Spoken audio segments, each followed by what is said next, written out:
Today's episode of That Song from That Movie is coming up after these messages. Hey, this is Kate. I'm a forensic psychologist and crisis clinician, and I collect stories. Everything from true crime to trauma to parenthood. There's a lot more in common between depression and sociopathy, or between serial killers and podcasters, than you might think. Are you sure you really want to know? This is Ignorance Was Bliss at iwbpodcast.com and IWB Podcast on social media.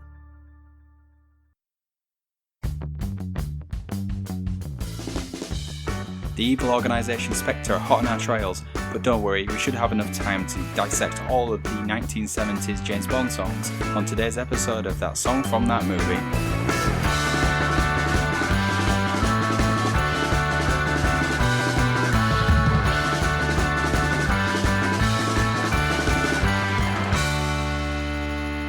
What's up?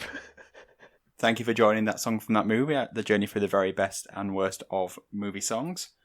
I am your MI6 agent host Dietrich, and today we are joined by he's replaced dogs as a girl's best friend. It's Alex. I've replaced dogs. I didn't get the memo, Alex. I know, yeah. Sorry, guys. I usually keep you up to date with these things, but the world's just gone a bit crazy, hasn't it, with me becoming girl's best friend? I wasn't expecting it. Top of the news. I always thought dogs were man's best friend, not woman's best friend. I thought diamonds were a woman's best friend. Diamonds are a girl's best friend, not a woman. Yeah. Oh, well. Mel Gibson in What Women Want? Is he what... Is he what women want? Is he a woman's best friend? No, it's just what they want. By the end of the film, maybe. Yeah, not Mel Gibson in general life. No, he's definitely not. He's not anyone's best friend in real life. No. Especially, anyway... And we're also joined by a small-headed man of limited means who lost a fight with a chicken. It's Ben. I definitely don't have a small head, and I also definitely don't recognise the link. It's a James Bond quote. I assumed it was. No, I didn't. That's what it always is. I just assumed it was genuinely about. Thank God this isn't a video podcast. See my cranial activity. And you chickens. And now we cross over to Ben with the weather update. Is that we're not even going to try and do how people are. The weather's windy. Back to you. It's raining sideways. Yeah, how are you guys? Yeah, good. It feels weird to be recording in an afternoon for once. For people unaware, we always usually record in the morning. Yeah, this is untrampled territory. Unnatural. Yeah, that's true. Yeah. Have you been up to anything, guys? No. There's a global pandemic going on, Ben. Don't know if you know. Yes, well, you can still do things. Not certain things in like what we see in Soho at the moment. And everyone just drinking and disregarding everything. Did anyone go to the pub yesterday? No. I did not, no. No, neither did I. I drove past one on Saturday, and my gosh, it was just so many people. Yeah, I did drive So through Leeds City Centre, and it was very busy. I'm looking forward to, at some point, going back to the cinema, because the cinema opened up this weekend. Yeah, I'm very much looking forward to that. I'm thinking of going to see Terminator 2 at the cinema. Although it's not the director's cut. Will still be good. Yeah, I'm sure it will be. Yeah, that'd be great. There's just nothing really coming out. I guess they're trying to hold back everything. You know, I guess why would you release a new film that can only be released in certain markets? Obviously, American cinemas, I assume, are still closed. I think they have reopened, but it's much like it is now over here, where it's only like a quarter of the normal capacity. Yeah. I mean, my local, it's like one film is on like once a day, so I think there's only maybe 6 or 7 showings, and that's a Odeon multiplex. Can't imagine. I don't even know if little art houses are open, or if they're even busy. I don't know. Well, I mean, hopefully they're not busy, because in theory, the actual cinema chain can be able to control how many people are coming to these showings. True.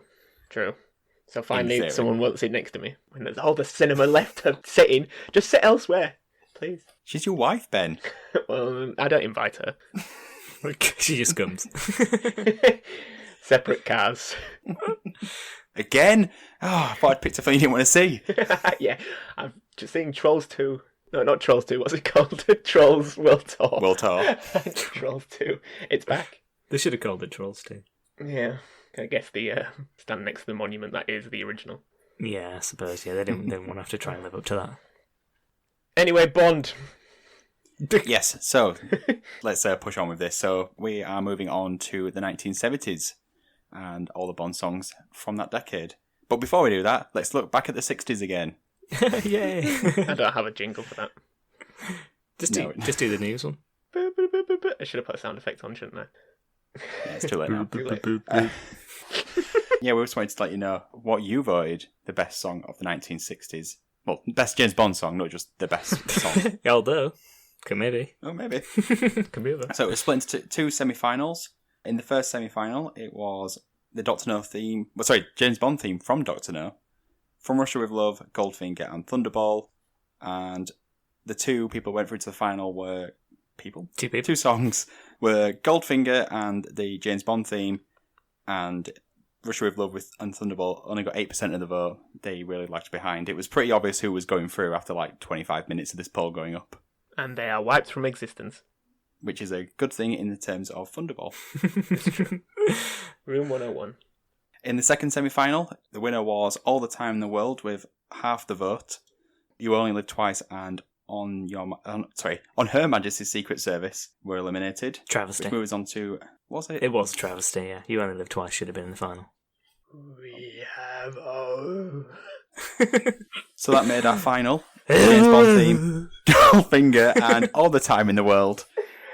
Nothing So more. I'm just pushing through. You're good. The winner with 57% of the vote was Goldfinger. As I said, was the correct one. So everyone at home voted for Goldfinger. You were correct. And ultimately, we were proven to be the victors in life. Well done, Mum. She doesn't have Twitter, I'm joking. So that was your 60s. That's how we do it. Right, okay. So moving on to the 70s. So the first film of the 70s is Diamonds Are Forever, which was in 1971, which was 2 years after On Her Majesty's Secret Service. They got a bit sloppy, because I think we sort of said last time it was more or less 1 year, every year, 2 years this time, probably because they had to search for a new Bond, or, as it turned out, an old Bond, because Sean was back in the wheel, back in the driving seat. Return of the Sean. Return of the Sean. So Diamonds Are Forever was the 7th Eon-produced Bond film. It's the 6th and final Bond film starring Sean Connery, so this actually was the last one, unfortunately for everyone. Or, well, the last Eon Bond film, as we went through in the... Did we mention? We did mention it, didn't we, in the last one? Yeah, we did, yeah. It's the second of 4 Bond films directed by Guy Hamilton, the first being Goldfinger, which is actually significant in this case, but we'll come on to that in a second. General basic plot of this film was that Blofeld was back, and he was using diamonds to create a space laser. I'm doing inverted commas there. Tractor beam. Yeah, and of course the song for this was Diamonds Are Forever by Dame Shirley, returned. She was the first person to do songs, and in fact she's the only person to do more than one song. I think we did maybe discuss this in the last one, and I can't remember what we said. I think maybe I thought that Tina Turner had done more than one, but it turns out she hasn't. It's just Dame Shirley. She's done 3 actually, and then we'll come to the last one later, I think. Yep. Possibly, in the second half. Before we go into, do you want some facts about the song? About the Please. There's a very good fact about this song. So John Barry, who of course we discussed as well in the previous episode, who's like the main person in terms of the scoring of most of the Bond films, especially the ones in the 60s and this one. He told Shirley Bassey when she was performing this song to imagine she was singing the song about a penis. What? Yeah. It's as simple as that. That's a fact about the song. She was told to imagine she was singing the song about a penis rather than diamonds. I think like penises are forever. Yeah. Yeah. Throw your penis in the sky, you feel the vibe. Oh, that would have fit way better, wouldn't it? Don Black, who wrote the song, claims that Barry actually never mentioned that to him. Dong Black. Don Black, yeah. What did I say? I made a penis joke. You did say that. It was Dietrich was just making a... Oh dear. But he said he insisted that he was writing the song about a diamond. Harry Saltzman is back. He's one of the producers, so he hated the song. What a surprise. Yeah, no, it was him that hated Goldfinger. This is where it all ties in.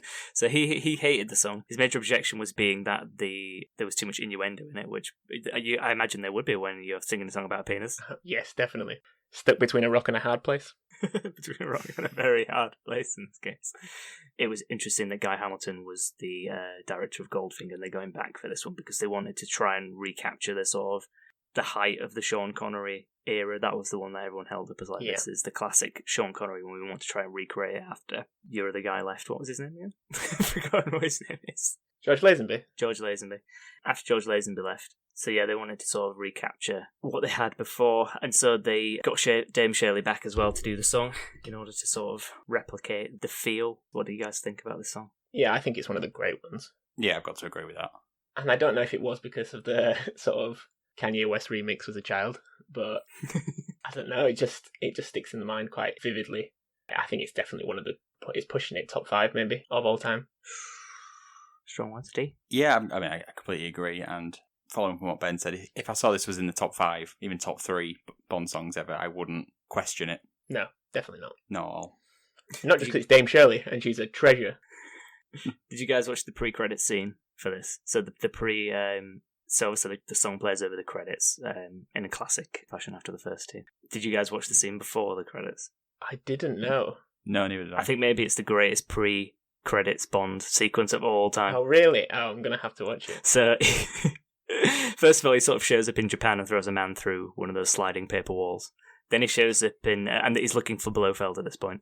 He then appears in Cairo and he beats up a man in a casino, and like the man's wearing a fez, and the fez gets caught in the roulette table and just rotates round and round and round. Then he shows up in like I think it's maybe like the south of France, and he strangles a woman with her own bra. Okay, yep. Then he drowns a man in mud. Then he throws several surgical knives into a minion, and then he pushes Blofeld into a pool of piping hot magma. And that's the pre-credits. That's all of it. My God. In like 3 minutes time. That's a proper montage. It's truly amazing. Wow. I'm definitely going to have to find that. Yeah. It's been a long time since I've seen Diamonds Are Forever. The actual credit sequence in this, I don't think was one of the best ones. Obviously, the song is fantastic, but it's just a lot of like, nude women with diamonds covering certain areas. I think there's a lot of good ones in the 70s, which we'll come on to later. Yeah. But I think that this one was a quite weak one. It was sort of very much actually, I think it was quite similar to the Goldfinger one, which kind of marries up with them trying to emulate what that film did. In terms of the films, it's not as good as Goldfinger. In fact, I think it's probably one of Sean Connery's worst, in my opinion. It's just a bit all over the place, this one, because a lot of it was filmed in Vegas. During the recording, he was just like completely like off his face on drugs and booze and women. Never a trip for the casting crew. Yeah, I know. I was thinking, like, what did John Barry? Well, where can we go next? Let's go to Vegas. Soak up that sort of Vegas scene. Maybe we'll write a song about it, who knows? Then they just like write a song about a penis, I don't know. Sitting in some sort of Turkish bar. Yeah. I guess at the very end of all these Bond songs, like the end of when we get to the final Daniel Craig one, we'll do a full final list, probably based on the ones that win the survey. But what do you think about this one in comparison to Goldfinger? Ooh. What's it good? I don't know. I don't think it's as iconic. No, I think Goldfinger has to be up. I mean, is Goldfinger the most iconic? Probably. Yeah. We're all trying to scare around it because no one's definitively No. I think Goldfinger probably is better, but only because there's like musical cues that make you go, that's Goldfinger. But with Diamonds Are Forever, you hear Shirley Bassey saying Diamonds Are Forever. But then you do get the... Yeah. Like that exact thing. Yeah, but that just makes you go Kanye West. Yeah. Yeah, true. I think that's partly led to that longevity of Diamonds Are Forever in my head, though, I guess, from the generation we are from. People always have a stronger tie to sort of older generations of music if it has been revamped and redone, even if we're unaware that it's been done, maybe until later. Or unaware of the originals. I probably was, because my dad was a big Bond fan, but I just think if it's sort of redone, and Diamonds from Sierra Leone is a great song as well. I think it holds the original in greater stead because of it. And whereas I do think Goldfinger is a better song. I think with Diamonds Are Forever, you kind of, like you said, Dee, the only part you really remember is her saying that line. It's really, yeah. I remember reading the lyrics before we did this, and I was like, I can't even think how the rest of the lyrics fit into the song. Only part I can sort of think about is that line, and then the and then it makes you think of the Kanye West song rather than. Yep. Should we move on to the next one? Go for it. So, 2 years later again, we go to 1973. 2 years, they're getting sloppy. I know, yeah, they're getting sloppy. But again, probably looking for a new Bond. And of course, the new Bond in this case was Roger Moore. Whether or not he was most famous for this or inventing the Magnum ice cream is difficult to say. But, did you know that he's older than Sean Connery? Which I always think is weird. You just expected them to get someone younger, but he's actually older. I always remembered him just being That is weird. older in some of the later Bonds. He's just terrible. He's just. I mean, when we get to the 80s, I mean, don't want to spoil too much. View to a Kill. What a song! Shocking film. View to a Kill. View to a Kill's got a great cast as well. It's got yeah, I know Christopher Walken in it. Christopher Walken, and what's the Grace Jones. Grace Jones, yeah. Yeah. But yes, it's the eighth Bond film by Eon. Again, it was directed by Guy Hamilton and produced by Saltzman and Broccoli, the two guys at the top. So this film, do you guys remember much about this one? It's quite an unusual Bond film. It's sort of the first one that pulls away from the idea of there being like this super megalomaniac villain kind of character. And it focuses more on like drug trafficking and like there being like an organisation that are trafficking drugs. But it came at the height of the blaxploitation era. Okay. So there's a lot of those like archetypes and cliches from that genre that feature in this film. And it is a bit like, I know we talked about some of the ones last time, but this one is a bit dodge, I think. But there are some good moments in it. Like there's a part where he drives a speedboat over a golf course. Oh, yes.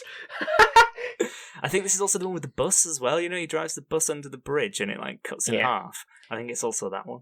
I think the Roger Moore films are more famous for these sort of like, I think they were just sat around the table like, oh, wouldn't it be hilarious? Or wouldn't it be amazing if he just, I don't know, had a car that went underwater? Yeah, that'd be cool. Yeah, they're that's the kind of thing. Silly, are they? Get to that point. I mean, like later down the line, they're cartoonish. Yeah, they really are. They take the sort of the idea of Bond to the nth degree. And I don't think any of the other ones since have really kind of gone the same way, have they? So this was the height of the ridiculous Bonds. Yeah, let's just get Roger Moore to run across alligators. Yeah, let's do that, yeah. I don't know if you guys know, actually, we probably should have found this out, but is Roger Moore in the most Bonds? I think maybe he is. Yes, I thought so. I think he's the one who's been in the most. So, like, when you sort of think of Bond, actually, the one who comes to my head first is usually Roger Moore, even over Sean Connery, because I think I've seen... really? Yeah, because those are the ones that I feel like I've seen the most. I've seen him in the role most. If we're comparing the two, they are very different, aren't they, in the role? Like, one is sort of, like, rugged and more, like, masculine and a bit, like, more distant, and then Roger Moore is just so, like, campy and a bit, like, yeah, he's jokey. very, yeah. And that just sort of makes the films, like, feel, like, so ridiculous at times. But yeah, let's go into the songs. So, obviously another absolute classic. But this was score. So the score for this film was the first not to involve John Barry. Okay. He was busy working on a musical, but you'll appreciate this. He had also fallen out with Saltzman over the title song for Diamonds Are Forever. So the argument they had over the innuendo, the penis reference, actually sort of broke them up for this film. I don't know if he comes back. You might be able to tell, whoever does the next film might be able to tell me, but so they fell apart for this one. So they were looking for someone new to score the film. They actually approached Paul McCartney to try and write a song for Diamonds Are Forever, but I don't know why, but that sort of fell apart. So they went back to him to consider him for the writer. I think Saltzman, he was eager to work with him because he passed the opportunity to produce the Beatles film Hard Day Night. Okay, yeah. So he was like, he was quite eager to work with McCartney. And I think that Broccoli as well had a link to McCartney through the record label in some way. The song was written by Paul McCartney, and there is a credit for Linda McCartney. I don't know how much each of them put into the writing of the song, but in the credit is credited to both of them. But there was I read an article, and it was an interview with Danny Sewell, I think his name is pronounced. He was the drummer in Wings, because obviously the song is performed by Wings, not just Paul McCartney. And he said Paul just sat at the piano tinkling around singing James Bond, da da da, and within 10 minutes the song was written. Sounds like a Randy Newman thing. James Bond, something, but war. So yeah, imagine having that talent where you could just sit there and, in almost in sort of like just a haze, sort of a daydream state, to be able to produce something that basically goes down as, potentially one of the biggest movie franchises of all time. Yeah, and he read, before writing the song, like he read the book in like less than a day. It was like, it's a very easy read. So he said it was a very easy read, read it in like a couple of hours, sat down, wrote the song, and he was like, yeah, the basic idea was like, when you were younger, maybe you used to think live and let live. And then, like, as you got older, he was like, no, live and let die. And that was the gist of the song. And actually, to be fair, that is what the song is about, isn't it? Yeah. First. But yeah, so back to the score. So Paul McCartney who wrote the song, but he asked former Beatles producer George Martin to help with the production of the song. And Saltzman and Broccoli liked it so much that they actually approached Martin to score the full film. Okay. So it's actually George Martin that scored the film. So they wanted McCartney to write the song, but he wasn't the original choice to sing the song. more in line with the actual theme of the film, like I mentioned, which is a bit more like about blaxploitation and that sort of genre. Saltzman actually envisaged it being sang by a soul singer. I think it was Thelma Houston, who wasn't a name that I knew, but she was the one who he wanted to sing it. And there is actually a soul arrangement of the song in the film, which is performed by someone called B.J. Arno, but I don't remember that in the film itself. It was the first supposed rock arrangement as the title song. I don't know if you could argue about that, but I think it probably is. Yeah, no, I don't think you could. Yeah, I think maybe there's a couple after this one that, and even in the 70s, that maybe you could argue but yeah, I think possibly this is the first one. And it was the first Bond song to be nominated for an Academy Award. Oh, really? Ooh. But it did lose to The Way We Were, so it didn't win. I think maybe this maybe was the first sort of moment that it was the Bond theme was like recognised as, oh yeah, this is going to be every single time, or this is going to be nominated.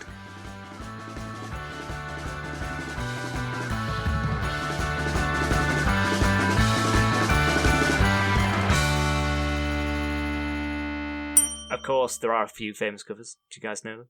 Guns N' Roses? Guns N' Roses is one, yeah. Which I think was for I think it was like for a spoof spy film, maybe? It was for a film, the reason they did the cover. Yeah. But there is also a version by Weird Al Yankovic. Okay, yeah. And it's called Chicken Pot Pie. Yeah, that sounds very Weird Al. But the reason why you might not have heard it is because Paul McCartney... Yeah, so apparently Weird Al Yankovic, whenever he does a cover song, he always asks the people if it's okay first before he'll like perform it or release it. And because it was called Chicken Pot Pie, and Paul McCartney is famously a vegetarian, he didn't approve the song because of the carnivorous title. So it still was released though? No, so it was never actually released, but he right, performs it in some of his live shows, I think. Right. But yeah, it was never actually released. Silly Weird Al. What do you guys think? Song? I'm assuming we all think it's great, because it is. Oh yes, it is. It is great. Not only is it a great song, it is two great songs. Yeah, because of the change in the middle. We Yep. got a job to do. I'm completely contradicting myself here by saying that sort of almost reggae-inspired beat is not very James Bond, because in the previous one, I was saying Kingston Calypso. I was shitting all over it. Do you think it's a callback? But now, it's fantastic. Do you think it's a callback from Paul McCartney, that intentional callback? Oh, yeah, of course. It's quite Wings-like anyway. Though, isn't I heard it's like James Bond on the Anorak. Run, maybe it's about. I mean, he's read all the books. Well, he's read this one. He's just been begging to do a theme song since the start. Knocking on John Barry's door like, come on. Originally, he'd just written that bit, and by the time he went, okay, you can go, I was like, right, I better write something that sounds a bit more James Bond. I'm keeping my bit as well. Yeah. It is just that drop, like when you see him perform it live with, like, it just sounds so amazing. I think he did it on the Brits, like, about 10 years ago. It's so incredible just to watch back on YouTube. I love it. It is fantastic. It is great, and I think it's I don't know, I think like because it has that reggae section, it kind of changes it from other Bond songs, doesn't it? Because I suppose the intro bit is sort of similar in a lot of ways to like Very. maybe the Shirley Bassey ones, but then he's sort of changed it up and given it a bit more of a modern take. But I suppose that's because he's Paul McCartney. He's like, he's more in touch with sort of like songwriting than maybe the others are. So that's probably why it sort of maybe stands out. I don't know, but I mean, I think it's definitely up there with one of the best ones. I think it's difficult to argue that. It's just a song that everyone knows. Even if I assume everyone knows it's a Bond song, but even if you didn't, you'd still surely go enjoy Live and Let Die.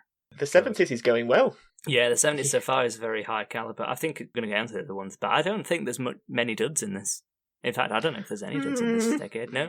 Well, God, you guys are going to argue. Okay. Definitely I can think of at least one. With Live and Let Die, I would say this is the first James Bond credits song, as in opening credits, Oh, yeah. that I would put on a Spotify playlist and just play normally. No, I want to listen to some Bond songs. This feels like the first one where you could just go, that's just a good song. Yep. Yeah, definitely, yeah. We didn't talk about the opening credit sequence. Did you guys watch that for this? Yeah. The only thing I've put in is fiber optic lights. Do you remember those things with the with the swishy things where they sort of rotated? There was one of those in there. God, the budget's great for these, isn't it? But I didn't think this was a classic one. I think the ones later in the 70s, some of them are really good, but this one I've not really written anything else about it because I was like, nah, it's just sort of more projections on like silhouettes of women's bodies. There's nothing else going on. No. Probably maybe they didn't fancy changing it up. Yeah, with the opening, people walking out because the opening credits don't have enough It's not the same silhouettes. Well, of course, there is obviously the bullet shot as well is different in this one with Roger Moore. So that's the first thing you see. Like, no, I don't know. I don't think Roger Moore does Where's the jump and the kneel? I don't think he does the spin very well, Roger Moore. Just always, you can almost hear his hip going. Does he do anything well? I think that's the main question. Except invent the Magnum. Invent the Magnum. Okay, so now it's my turn. We'll move on. We're only going on 1 year, so we're back to having yearly releases. Yep.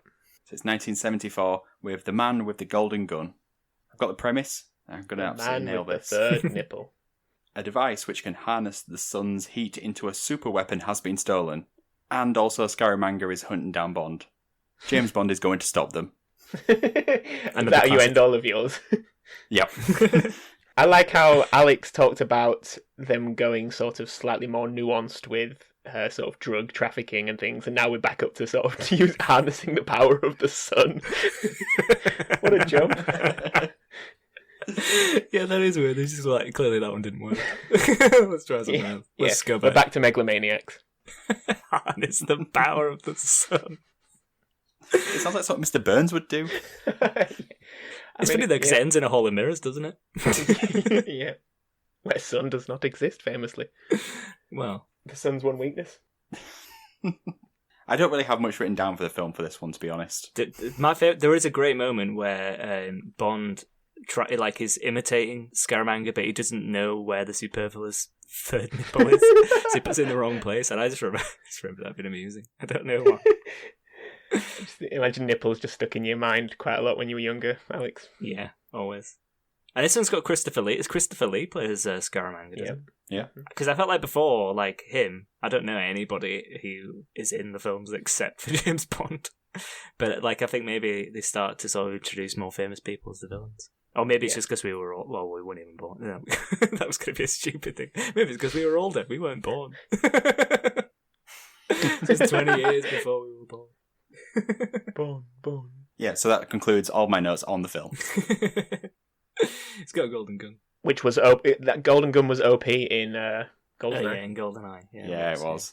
But it was like one shot, one kill, wasn't it? So John Barry is back in action. He does return from his holiday. He does return. The Messiah, he has returned, which also means it's a return of an innuendo.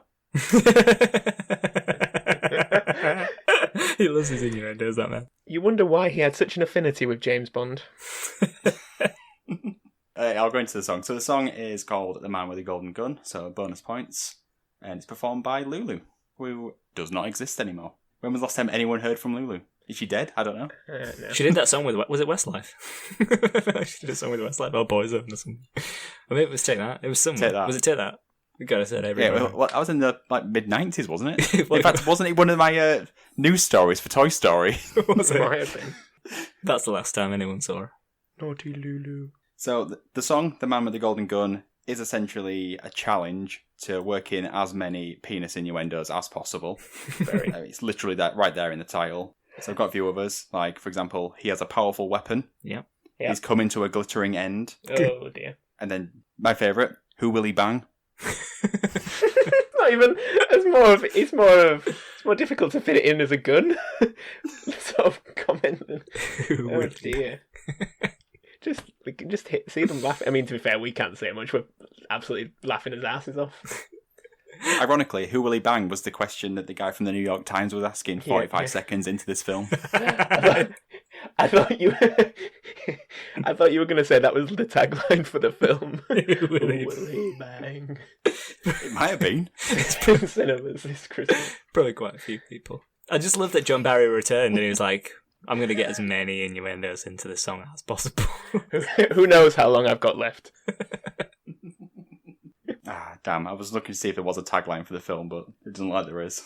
I mean, The Man with the Golden Gun is already innuendo enough. I don't think they needed a second one. What do you guys think of this one? Because personally, I think this is one of the weaker songs in the James Bond catalogue, let's say. Probably the worst one. But just period? Yeah, I'd say so. Whatever, or just the 7. Well, no, I'd say ever. I'd say ever. Wow, bold. Yeah, it's definitely down there. I was trying to list them. I didn't love this one. I think it's probably were definitely down there in the 70s, but it was it had a good tempo to it. I felt like they used the from Diamonds Are Forever, but just made the full song out of it. So it was just. It sounds like my weather theme. Yeah. No. Exactly. Weather theme. It's going Not to weather theme, the news theme. Yeah. I would say the 70s has two of the weakest songs after the first two hit so well. Do you think? Yeah, I think so. Yeah. I mean, we'll come on to it next week, but I feel like Moonraker and this are sort of down there as some of the worst. I don't know though. I mean, we're gonna And that's Sam Smith's song. I don't know. I think they're definitely weaker than these ones. Some of them are definitely weaker than these ones. I think a few of the ones from last week are weaker than those two.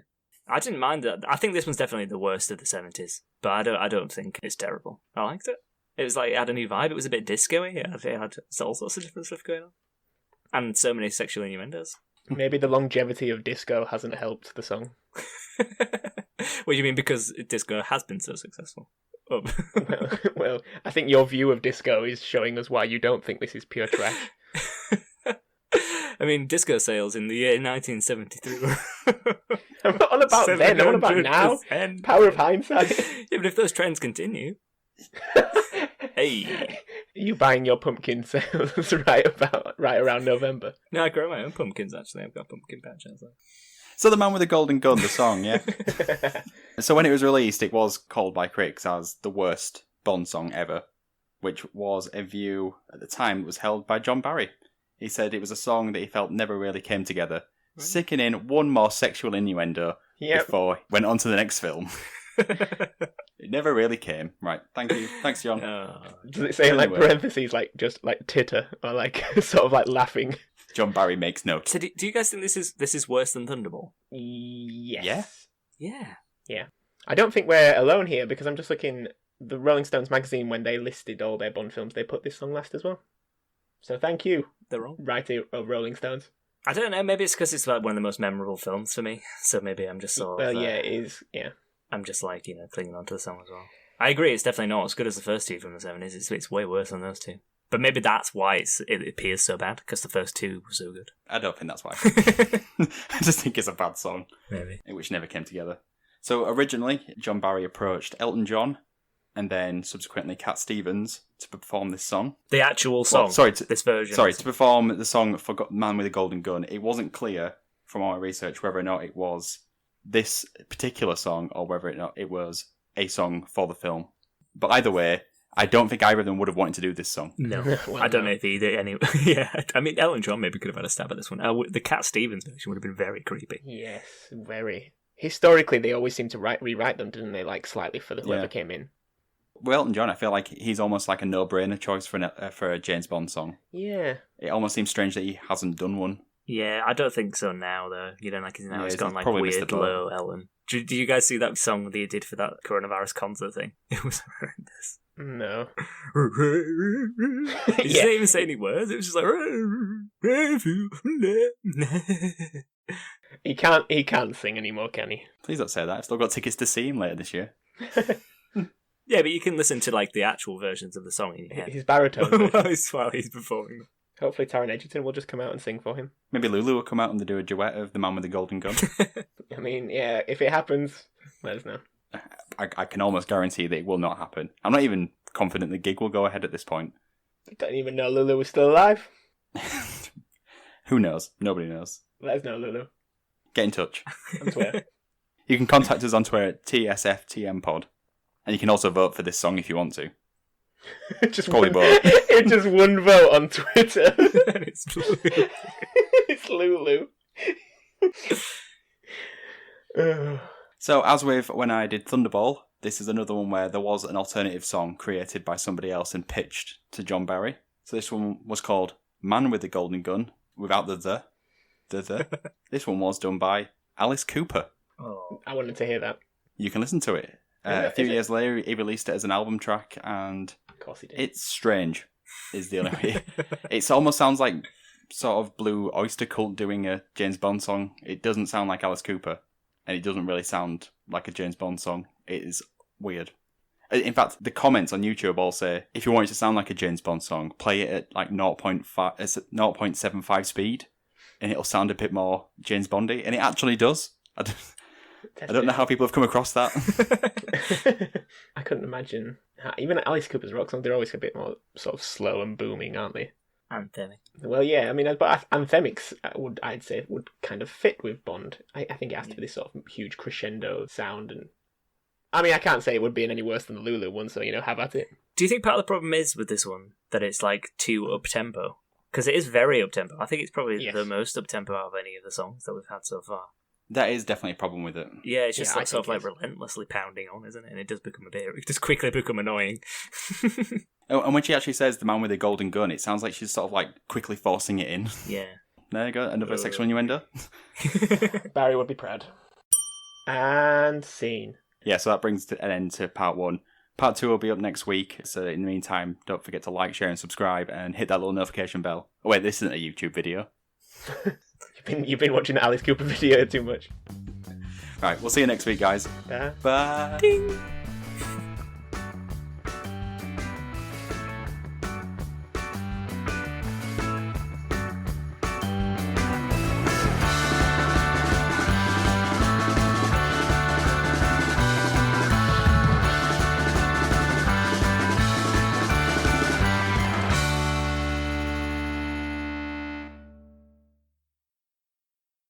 It's probably the best Wing song as well. Wow. Band on the Run. Love Take Me Down to the Streets. You can't mention Wings that. aficionado. At some point.